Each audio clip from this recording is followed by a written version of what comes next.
Bhopal gas tragedy. Welcome to SC K education में, मैं Sumit Ksp. दोस्तों, आज हम बात करने वाले हैं भोपाल गैस त्रासदी की, जो कि दोस्तों हम सभी जानते हैं कि केस स्टडी के लिए सबसे महत्वपूर्ण ये माध्यम है, जिसके आपके द्वारा आप समझ पाएंगे जो इन्वायरमेंटिकली जो भी क्वेश्चन आते हैं दोस्तों यूपीएससी के अंदर, उससे आप उससे क्वेश्चन कर पाएंगे। तो दोस्तों हम शुरुआत करते हैं, क्या था गैस जो केस स्टडी भोपाल गैस त्रासदी है। तो दोस्तों शुरुआत करते हैं। दोस्तों 1969 के आसपास ही भारत के अंदर यूनियन कार्बाइड कॉरपोरेशन जो एक दोस्तों केंद्र खोला जाता है भोपाल के अंदर, और दोस्तों ये फैक्ट्री लगाई जाती है 1979 के आसपास दोस्तों, जो कि दोस्तों MIC यानी कि दोस्तों मिथाइल आइसोसाइनेट ये कंपनी खोली जाती है दोस्तों, और इसका उत्पादन शुरू किया जाता है। दोस्तों सन 1984 में 2 दिसंबर की रात को जब कारखाने में काम चल रहा था दोस्तों, से लगभग 9:30 बज रहे थे। बहुत मात्रा में दोस्तों जो जल था, जिसके अंदर दोस्तों उत्प्रेरक पदार्थ घुले हुए थे, और दोस्तों लगभग टैंक का जो टैंक नंबर था उसका 610 में वो जो जल घुस जाता है दोस्तों। और उसी रात दोस्तों 3 दिसंबर को 1984 को ही जब सुबह होती है, उसी समय दोस्तों जो भंडारण टैंक था वो दोस्तों उसके अंदर 40 टन तक विषैली गैस बाहर निकलने लग जाती हैं। और ये सब दोस्तों क्या थी, जल की मात्रा बढ़ चुकी थी रात को 9:30 बजे ही, और लगभग दोस्तों 610 जो टैंक नंबर था उसके अंदर ये पानी घुस चुका था पूरी तरीके से, और जो गैस थी इसके अंदर लीक होने लगी थी दोस्तों।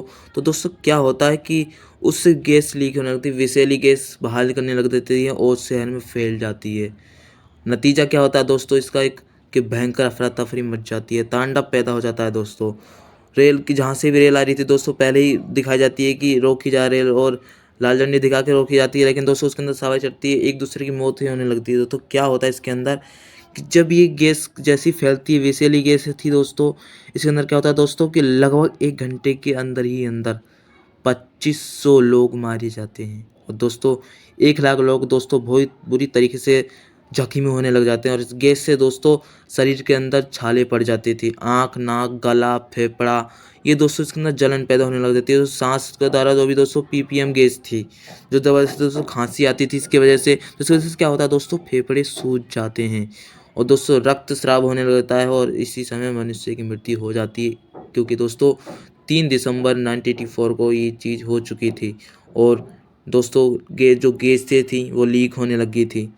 और फिर दोस्तों क्या होता है इसके अंदर, जांच होने के बाद क्या पता चलता है कि ये जो त्रासदी थी दोस्तों, इससे पहले दोस्तों क्या होता कि पहले तो दोस्तों ये कोई दुर्घटना हुई नहीं, लेकिन दोस्तों कैसे हुई इसके बाद दोस्तों कई चीज़ें जांच की गई, इसके अंदर कुछ अलग अलग विचार किए गए। लेकिन दोस्तों क्या होता है, अमेरिका में यूनियन जो कार्बाइड मुख्यालय था, उसने दोस्तों 3 सदस्य जो सुरक्षा टीम थी वो करवाते हैं। और 1982 में ही दोस्तों क्या था कि भोपाल संयंत्र का दौरा किया था दोस्तों MIC का, तो उसके अंदर पूरा का पूरा दोस्तों रिपोर्ट पेश कर दी थी कि आने वाले समय में दोस्तों ये खतरनाक हो सकता है।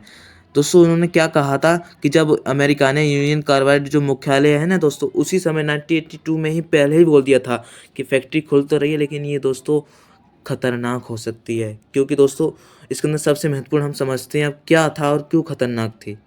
दोस्तों जब ये उद्योग खोला गया था ना, तो जो MIC का भंडारण टैंक था उसके अंदर दोस्तों सभी लोग शामिल थे, हम ये सभी जानते हैं, सब काम करते थे इसके अंदर। लेकिन दोस्तों इसका तापमान और दबाव ज़्यादा होने लग गया था दोस्तों। इसके अंदर क्या था कि जो जो भी सामान थे उनका रखरखाव सही तरीके से नहीं होता था, और इसी के मुताबिक दोस्तों क्या देगा, इसकी अनदेखी करने लग जाते हैं लोग। और दोस्तों क्या होता है MIC के भंडारण में दोस्तों क्या होता है दोस्तों, धीरे धीरे इसके अंदर टैंक क्या गैस लीक होने लगी थी दोस्तों, किसी को पता ही नहीं था।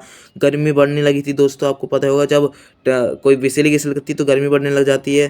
तो इसी तरीके से क्या होता है दोस्तों कि ये चीज़ें ये इसी के कारण हो पाता है, क्योंकि दोस्तों इसी समय ही आपको पता है दोस्तों जो MIC का भंडारण हो रहा था, तो ये रखरखाव इनका खराब था, तो इससे भी गैस फैल जाती है पूरे भोपाल में ही।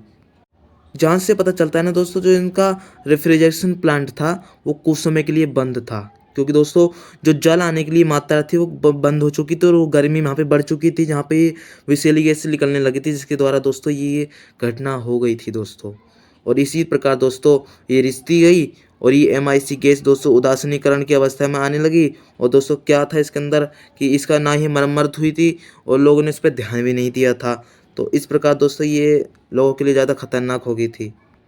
और दोस्तों जिस गैस का जो पाइप था ना वह भी ख़राब था, जो फ्लेम टावर था वो ख़राब था दोस्तों। इसके द्वारा क्या थी दोस्तों, जो जो वहाँ की पाइप लाइन थी वो दोस्तों बंद हो चुकी थी। तो दोस्तों फ्लेम टावर से निकलने वाली जो MIC गैस थी, इसका लगभग 1/4 भाग था दोस्तों जो निकल जाता था, लेकिन दोस्तों कुछ गैस बची हुई थी।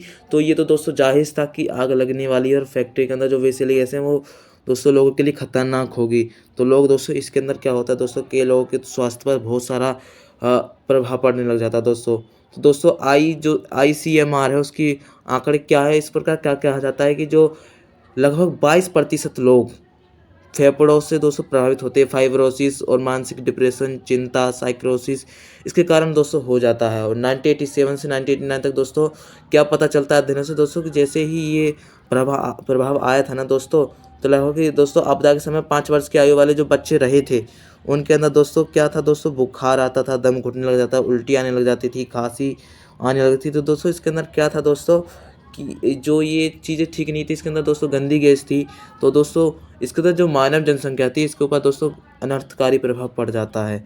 और काफ़ी समय तक दोस्तों 1990 तक दोस्तों क्या था कि जो महिलाओं की जो गर्भपात था वो 3 गुना ज़्यादा बढ़ रही थी, क्योंकि दोस्तों जो गर्भपात था वो ज़्यादा 3 गुना बढ़ी थी, क्योंकि दोस्तों गैस खराब थी दोस्तों, महिला इससे जी नहीं पाती थी इसलिए। लेकिन दोस्तों इसी समय ही जब ये दुर्घटना हुई थी ना, इस कंपनी का मालिक था, कौन था दोस्तों, UCC का अध्यक्ष वारेन हैंडसन, ये भागने लग जाता है। लेकिन दोस्तों ये पकड़ा जाता है दोस्तों, लेकिन इसको छोड़ दिया जाता है, क्योंकि दोस्तों इसको मुक्त कर दिया जाता है कि ये शायद ये इसकी कमी नहीं थी। लेकिन दोस्तों ये गलती सबकी थी, एक ही की नहीं थी इसका कारण होने में दोस्तों। तो दोस्तों क्या होता है कि 4 दिन बाद ये पकड़ा जाता है। लगभग 7-8 दिसंबर के आसपास UCC के अध्यक्ष जो CEO वारेन हैंडसन था वो गिरफ्तार इसमें ली जाती है, और 6 घंटे बाद इसको रिहा कर दिया जाता है। इससे पैसे ले लिया जाता है दोस्तों, लगभग $2100 के आसपास दोस्तों जुर्माने इस पर लगा दिया जाता है। $21 दोस्तों, इसे हम समझ सकते हैं इसको गिरफ्तारी से छुड़वा दिया जाता है। तो दोस्तों फिर भी ये जो घटना हुई थी दोस्तों खतरनाक थी दोस्तों, हम इसे समझ सकते हैं। हमें भोपाल गैस त्रैसदी क्या हुई थी ये, और दोस्तों इसके अंदर लोगों को बहुत सारा तकलीफ झेलनी पड़ी, और आज भी होता रहता है दोस्तों। ये 1990 तक इसका दोस्तों पूरा दोस्तों प्रभाव रहा था।